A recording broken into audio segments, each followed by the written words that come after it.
Titre: Le réveillon de la rupture. Maman a dit, on fait le réveillon de Noël seulement avec les enfants sages. La tienne peut passer son tour cette année. Ma fille s'est mise à pleurer. J'ai répondu par texto, entendu. J'annule ma carte pour l'événement. Ils ont continué à rire, à envoyer des selfies de la table, totalement inconscients de ce qui allait se passer. Le message est arrivé pendant que je pliais le linge. Pas de bonjour, pas de contexte, juste une seule phrase de ma mère qui m'a glacé le sang. Nous célébrons Noël uniquement avec les enfants qui se comportent bien. Ta fille peut passer son tour cette année. J'ai fixé l'écran, relisant le message plusieurs fois, espérant que quelque chose m'échappait. Une faute de frappe, une blague. Mais non, c'était limpide. C'était tout. Eva était assise en tailleur par terre à côté de moi, découpant des formes dans du papier de couleur. Elle fabriquait des décorations pour le grand sapin de l'école. Elle m'en a tendu une et m'a dit qu'elle était reconnaissante pour les biscuits de mamie. Et puis elle a levé les yeux et a vu mon visage. Elle a demandé si mamie venait pour le réveillon. Je lui ai dit que non. Puis, sans même le vouloir, je lui ai montré le message. Elle l'a lu, n'a rien dit au début. Puis elle a demandé si elle avait fait quelque chose de mal. Et là, elle s'est simplement mise à pleurer. Silencieusement au début, comme si elle essayait de ne pas être un fardeau. Puis de plus en plus fort. C'est à ce moment-là que quelque chose a basculé en moi. Ce n'était pas de la colère. C'était quelque chose de plus profond. Une sorte de compréhension permanente qui, une fois qu'on la voit, ne peut plus être ignorée. Mes parents ne l'avaient jamais voulu. Ils n'avaient jamais essayé. Et peut-être qu'ils ne m'avaient jamais voulu non plus. Pas vraiment. Juste la version de moi qui ne les remettait pas en question. Celle qui acceptait tout. La fille obéissante. Celle qui donnait sans compter. Je n'ai pas répondu tout de suite. Je suis restée assise avec Eva jusqu'à ce qu'elle se calme. Et puis je suis allée dans ma chambre, j'ai fermé la porte et j'ai répondu par texto. Entendu. J'annule ma carte pour l'événement. Parce que oui, tout ce dîner du réveillon, la dinde au marron, le traiteur, le vin, les petits centres de table aux herbes que ma mère prétendait avoir arrangés elle-même, tout ça, c'était moi qui payais. Je couvrais les frais depuis 3 ans sans jamais demander de reconnaissance. Je gagnais bien ma vie en tant que consultante et ça ne me dérangeait pas d'aider. Mais soudain, le fait que j'avais payé pour chaque fête pendant que mes parents choisissaient leurs favoris m'a donné l'impression d'être une idiote. J'ai tout annulé. Chaque plat, chaque livraison, chaque service, sans préavis, sans explication, j'ai tout arrêté. Je ne leur ai rien dit de plus. Le matin du 24 décembre, j'ai fait des crêpes avec Eva et nous sommes restés en pyjama toute la journée. Vers 11h, la conversation de groupe a commencé à s'animer. Des photos de la table mise, tout le monde sur son 31. Ma mère a posté une photo de la salle à manger vide avec une légende du genre « On n'attend plus que le festin ». Ils n'avaient toujours pas compris. Puis sont venus les selfies. Mon frère Benoît souriant à côté de mon père, tous les deux une bière à la main. Ma belle-sœur a fait un boomerang d'elle et de ma mère trinquant. Ils en ont envoyé un où ils portaient un toast à la famille, qui se tient bien. La légende était évidente et cruelle. Personne n'avait encore remarqué que le repas n'arrivait pas. Je n'ai pas répondu. J'ai simplement gardé mon téléphone en silencieux et les ai laissés profiter de leur illusion. À 14h45, Benoît a textoté, « Dis donc, le traiteur devait arriver plus tard cette année ou quoi ?» Et quelques minutes plus tard, un autre message de ma mère, « Rien n'est arrivé. » Elle panique. Je n'ai pas dit un mot. Je n'en avais pas besoin. Ce soir-là, Eva et moi avons mangé de simples sandwichs jambon-beurre achetés à la boulangerie du coin et avons regardé un film de Noël sous un plaid. C'était probablement le réveillon le plus paisible que j'avais passé depuis des années. Mais ce n'était que le début. Car ce que ma famille ne savait pas encore, ce qui se tramait discrètement en coulisses, c'est que la maison dans laquelle ils étaient assis à boire du vin et à rire ne leur appartenait plus vraiment, et que bientôt, ils allaient avoir désespérément besoin d'aide. Le premier signe est apparu le lundi après Noël. J'étais en réunion quand Benoît a appelé 2 fois de suite. Je n'ai pas décroché. Puis un texto de sa part est arrivé, « Salut, Tu es dispo pour parler? C'est important. Rien à voir avec le réveillon. Je l'ai ignoré.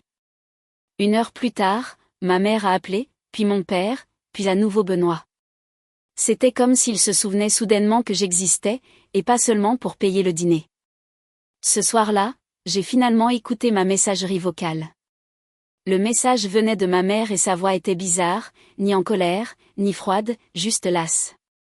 Elle disait qu'ils avaient une situation avec la banque et qu'ils avaient besoin de discuter d'une aide temporaire à cause d'un problème avec le prêt immobilier. C'est tout ce qu'elle a dit, mais je savais déjà de quoi il s'agissait. 3 mois plus tôt, j'avais reçu à mon domicile une lettre qui leur était adressée. Elle provenait d'un organisme de crédit dont je n'avais jamais entendu parler. Au début, j'ai cru à une erreur, mais en l'ouvrant, j'ai réalisé qu'il s'agissait d'un prêt qu'ils avaient co-signé avec Benoît pour une voiture, une BMW flambant neuve. La lettre indiquait qu'ils étaient en retard de paiement et que la propriété utilisée comme garantie était leur maison. J'avais appelé ma mère à ce sujet dès que la lettre était arrivée. Elle avait balayé ça d'un revers de la main, disant que c'était réglé et que je ne devais pas m'inquiéter. J'avais laissé tomber. Je n'aurais pas dû. Au moment où ils m'ont recontacté après Noël, il était clair que rien n'avait été réglé. Le prêt était en défaut de paiement. La banque engageait une procédure de saisie de la maison à moins que la dette ne soit réglée dans les 30 jours. Je ne leur ai pas répondu tout de suite. J'ai gardé l'information pour moi pendant 3 jours pendant qu'ils continuaient d'appeler, de texter, essayant différentes approches. Mon père m'a envoyé un long message sur le fait que la famille doit rester soudée et qu'il savait que je ne laisserais pas une si petite chose tout gâcher. Une petite chose. C'est comme ça qu'il l'appelait. Perdre la maison dans laquelle mes parents vivaient depuis 27 ans. Celle où j'avais grandi. Celle qu'ils avaient utilisée comme garantie pour la 2e voiture de mon frère en 2 ans. Pendant ce temps, ils avaient traité Eva comme une étrangère qu'ils étaient forcés de tolérer. C'est étrange la gymnastique mentale que les gens sont capables de faire quand ils se sont convaincus qu'ils n'ont jamais tort. Mes parents ne voyaient sincèrement aucun lien entre ce qu'ils avaient fait à ma fille, à moi, et le fait que je ne me sentais plus obligée de les sauver. Mais à la fin, je les ai aidés. C'est la partie à laquelle je pense encore parfois. J'ai viré l'argent directement à l'organisme de crédit et je leur ai envoyé la preuve du paiement. Je ne leur ai pas dit que je l'avais fait. Je les ai laissés mariner quelques jours de plus, puis la lettre de la banque est arrivée, disant que la procédure de saisie était annulée. C'est là qu'ils ont rappelé, tout sourire et gratitude. Maman a même dit qu'elle voulait emmener Eva faire du shopping pour le nouvel an. Comme si rien de tout ça ne s'était jamais produit. Je voulais croire qu'ils avaient changé. Vraiment. Peut-être que j'avais besoin d'y croire. Alors, j'ai laissé Eva y aller avec elle, pensant que c'était peut-être un tournant. Ça n'en était pas un. Car ce qui s'est passé ensuite a confirmé quelque chose que j'avais toujours essayé de ne pas croire. C'est que ma fille était invisible pour eux et qu'ils ne prenaient même pas la peine de le cacher. Ils sont venus chercher Eva pour la virer shopping un dimanche après-midi. Elle était si excitée qu'elle portait ses petites bottes pailletées même si elle lui donnait des ampoules. Elle n'arrêtait pas de regarder par la fenêtre pour ne pas les manquer arriver. J'ai failli tout annuler à la dernière minute. Je n'avais pas confiance. Ce changement soudain, la façon dont ma mère était de nouveau chaleureuse et souriante, comme si elle n'avait pas dit ce qu'elle avait dit quelques jours auparavant. Mais Eva avait déjà préparé un petit sac avec son argent de poche et une liste d'idées de cadeaux qu'elle avait faites. Elle avait même dessiné un petit cœur à côté du nom de mamie. Alors, je l'ai laissé partir. Je me suis dit qu'ils essayaient peut-être, que la peur de perdre la maison avait peut-être ouvert quelque chose en eux. Ils sont partis pendant 4 heures. Quand elle est revenue, elle n'a pas dit un mot, elle est allée directement dans sa chambre et a fermé la porte. Ma mère m'a à peine regardé dans les yeux quand elle l'a déposée. Elle a dit que le centre commercial était trop bondé pour trouver grand-chose. Puis elle est partie comme si elle ne pouvait pas s'enfuir assez vite.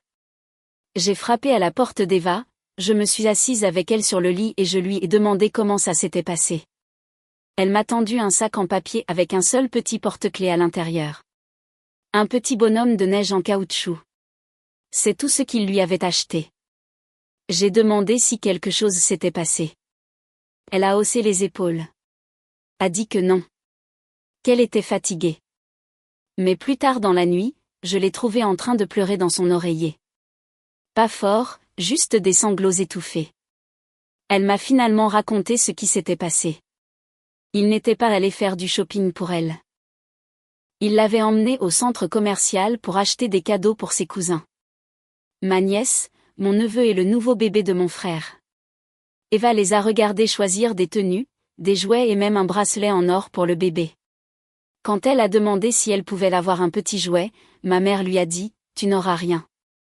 On a déjà trop dépensé. » Elle a dit « Maman n'arrêtait pas de parler de ses vrais petits-enfants pendant qu'ils faisaient les magasins. » Eva n'a pas compris ce que cela signifiait au début, mais quand ils se sont assis à l'aire de restauration, elle a entendu mon père dire « Au moins, on n'a pas à s'inquiéter qu'elle fasse une crise en public cette fois. » Elle n'a pas pleuré devant eux. Elle n'a pas posé de questions. Elle est juste restée silencieuse jusqu'à ce qu'elle rentre à la maison. Je n'ai pas dormi cette nuit-là, non pas de colère, mais d'un chagrin froid et creux. Je ne savais pas comment l'expliquer. J'ai alors compris que cela n'allait pas changer. Il n'y aurait pas de tournant, pas de moment où il la verrait soudainement comme je la voyais. Peu importait ce que je remboursais ou la patience que je leur accordais. Ils ne l'aimaient pas. Ils ne l'avaient jamais aimé. Je ne leur ai rien dit tout de suite. Je les ai laissés penser qu'ils s'en étaient tirés à bon compte. J'ai attendu parce qu'à ce stade, il ne s'agissait pas de prendre ma revanche. Il s'agissait de faire une rupture nette, une rupture qu'ils ne verraient pas venir. Et quand ils reviendraient vers moi, et je savais qu'ils le feraient, je serais enfin prête. 2 semaines avant la Saint-Sylvestre, mon père s'est présenté à ma porte sans prévenir. Pas d'appel, pas de texto. Il a juste frappé comme il le faisait quand je vivais encore sous son toit et que je n'avais pas d'autre choix que de répondre. J'ai ouvert parce que je voulais voir son visage. Je voulais voir s'il avait l'air honteux. Il ne l'avait pas. Il souriait comme si de rien n'était, comme si le réveillon de Noël n'était qu'un petit malentendu et que la sortie d'Eva au centre commercial s'était merveilleusement bien passée. Il a même demandé comment allait, la petite, comme s'il ne se souvenait pas de son nom sur le moment. Puis il en est venu au fait. Il a dit qu'ils avaient encore besoin d'aide. Je n'ai rien dit et j'ai attendu. Apparemment, la maison n'était pas la fin du problème. La BMW qu'ils avaient achetée pour Benoît avait accumulé des amendes, des infractions de péage, des contraventions impayées et des problèmes d'assurance, le tout au nom de mon père. Et maintenant, la préfecture menaçait de suspendre son permis de conduire à moins que le solde ne soit réglé immédiatement. Il a dit que ce n'était pas la faute de Benoît, que les avis étaient allés à une ancienne adresse, que le système était injuste pour les familles qui traversaient des moments difficiles. Je n'ai pas cessé de le regarder. Il a dit que cela ne prendrait que quelques milliers d'euros, que j'avais déjà aidé et qu'ils étaient si reconnaissants. Il a même plaisanté en disant que je devrais considérer ça comme une avance sur héritage. C'en était trop. C'est à ce moment précis que ça s'est produit. Quand j'ai senti quelque chose se briser si nettement en moi, c'était presque paisible. Je lui ai dit, non. Pas, je vais y réfléchir. Pas, on en reparle plus tard. Juste non. Il a cligné des yeux, confus, comme si le mot n'avait pas de sens venant de moi.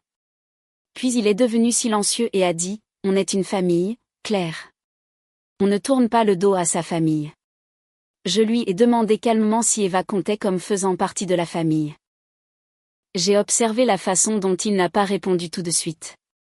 La façon dont il s'est agité, a baissé les yeux, a essayé de faire avancer la conversation sans reconnaître la question. Ce silence m'a tout dit. Je suis sortie sur le palier et j'ai refermé la porte derrière moi pour qu'Eva n'entende pas. Je lui ai dit que c'était la dernière fois que nous aurions ce genre de discussion, que lui et maman devaient arrêter de prétendre qu'ils n'avaient pas passé les 10 dernières années à s'assurer que ma fille sache qu'elle était une étrangère. Il a dit que je déformais les choses, que j'étais trop sensible. Je n'ai pas discuté. Je n'ai pas crié. Je lui ai juste dit de partir. Il est resté là encore 10 secondes comme s'il attendait que je change d'avis. Je ne l'ai pas fait. Il est parti sans dire au revoir. Un jour plus tard, ma mère a envoyé un texto, une seule ligne. On a toujours su que tu nous punirais de ne pas aimer ton erreur. J'ai fixé le message pendant un long moment. Il ne l'avait jamais dit aussi crûment auparavant. N'avait jamais appelé Eva comme ça. Mais c'était là, par écrit, indéniable, le rejet silencieux qu'il lui infligeait depuis des années, finalement énoncé comme un aveu complet. Et pour la première fois de ma vie, j'ai bloqué les numéros de mes parents sans hésitation. Chaque numéro, chaque réseau social. J'ai bloqué Benoît et sa femme aussi. J'ai tout coupé parce que cette fois, ce n'était pas une pause. C'était permanent. Après les avoir bloqués, il y a eu un silence de près de 2 semaines. C'était étrange au début, ce silence, pas de textos, pas de messages vocaux pleins de culpabilité, pas de publications passives-agressives sur Facebook à propos d'enfants ingrats. Je m'attendais à ce que quelque chose passe à travers les mailles du filet. Une lettre, une visite, un ami commun essayant de jouer les médiateurs, mais rien. Ce n'était pas la paix. Pas encore. Juste une pause.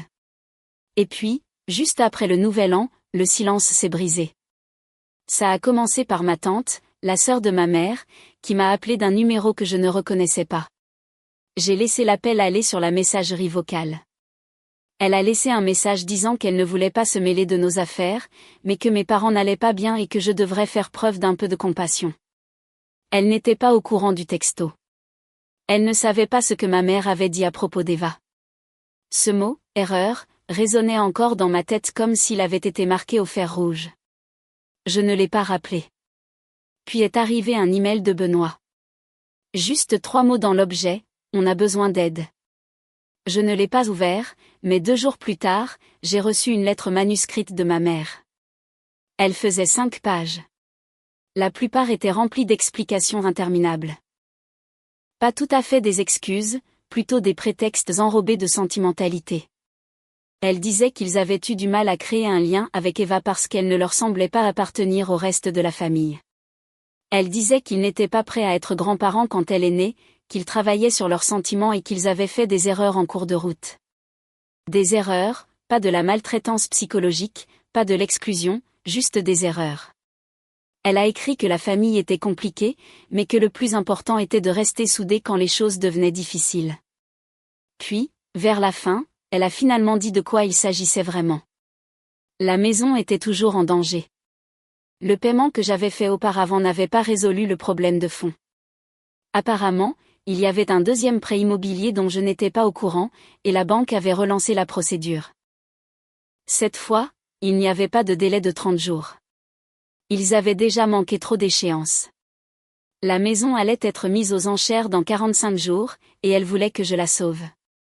Elle a écrit que la maison était notre héritage, que c'était là que j'avais grandi et où Eva pourrait un jour amener sa propre famille, que je ne devais pas laisser mes émotions obscurcir mon jugement, qu'elle espérait que je serais plus grande que ça. J'ai lu la lettre 2 fois. Puis je l'ai pliée et l'ai mise dans un tiroir, non pas pour la garder, mais juste parce que je ne voulais pas qu'Eva la voie dans la poubelle. Ce soir-là, j'ai eu une discussion avec Eva. Je lui ai dit que nous ne verrions plus papy et mamie. Je lui ai dit que certaines familles ne traitent pas toujours les gens comme elles le devraient, même quand elles disent les aimer, et qu'il est acceptable de s'éloigner des gens qui continuent de vous faire du mal, même s'ils partagent votre sang. Elle m'a demandé si elle avait fait quelque chose de mal. Je lui ai dit non, que la seule chose qu'elle ait jamais faite était d'exister, et que parfois, c'est suffisant pour effrayer les gens qui ne savent pas aimer correctement. Elle n'a pas pleuré. Elle a juste hoché la tête et a demandé si on pouvait faire quelque chose de spécial pour le dîner. J'ai dit oui. Nous avons fait des spaghettis. Nous avons mis de la crème chantilly sur des brownies industriels. Nous avons regardé un film et nous nous sommes couchés trop tard pour un soir d'école. Et pendant qu'elle dormait, je l'ai enfin ressenti.